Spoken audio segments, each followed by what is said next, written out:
حاجی بعد یعنی تندر شده اگه علی شیره ختیم حاجی تندر زاست با فیلم شالا که سازن دختر در کار تندر زاشو بهشان نمیدونم مگزین بالا برآمدن چی تندر دادن پیغمبر خدا حضرت ابوبکر باجر شده بودن اینجا اومدیم.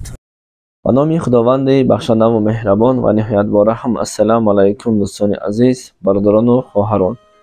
امیدوارم همه شما خوب هستین. بر شما سلامتی خواهان هستم. دوستان عزیز، همه شما نواری که در اول گذاشته بودیم تنها صداهایشان بود، اما بر شما بسیارتر معقول است که همین نوار را خودش تماشا کنید.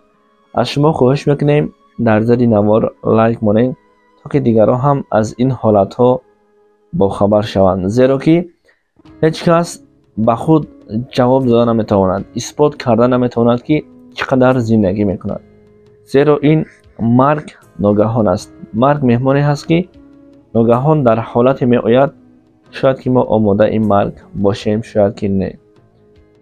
برای همین دوستان عزیز، برای دیدن همین نوار در همین کامنتاری سلک این تلگرام کانال ما ذکر شدگی هست، داخل می شویم و تماشا میکنیم. با همون سلک داخل شوید، روز به کانال می روید، زیرا هر آن نواری که ما در اینجا گذاشته نمیتونیم در یوتیوب در تلگرام گذاشته می شود. البته دوستان عزیز، این حادثه شب 27 دکمبر سال روان در مکه، یعنی که در عربستان سعودی صادر می شود. دو شخصیت از مالزیا و دیگر از تاجیکستان هنگام رعد و برق چروک اینها وفات می کنند و یکی از شهروندان تاجیکستان می شود برادر ما و شما،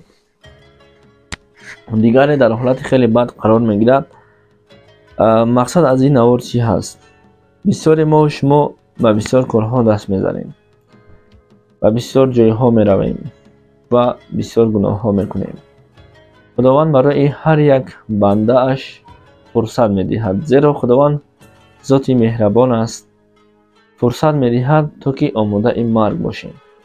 خوش به حال آن کسایی که در زیارت پروردگارشان جان خود را از دست می دهند، یعنی که جان خود را به حق می سپارند. وای بر حال آن کسایی که در حالت مستی، در حالت فسق و فساد، در حالت زناکاری جان خود را از دست می دهد. تصور کنید کدامش بهتر است و کدامش بدتر است. بذار خداوند بر هر یکی ما و شما چنین مرگی را نصیب کند که در طاعت و عبادت پروردگار باشیم. در جای مقدس ترینی که در دنیا هست، یکی مکه و دیگر مدینه هست. چون میگن اگر وقتی قیامت نازل می شود، یاجوج ماجوج دجال به همین دو مکان داخل شده نمیتوانند. پس این جوانی که از دنیا گذشتند، در سامانه های اجتماعی نوارهایش را دیدیم، بسیار غمگین شدیم.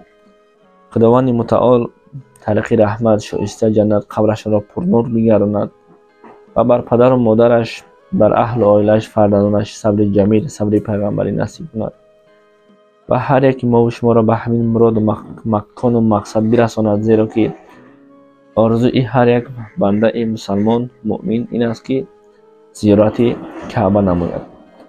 خدا نگهبانتان دوستان عزیز.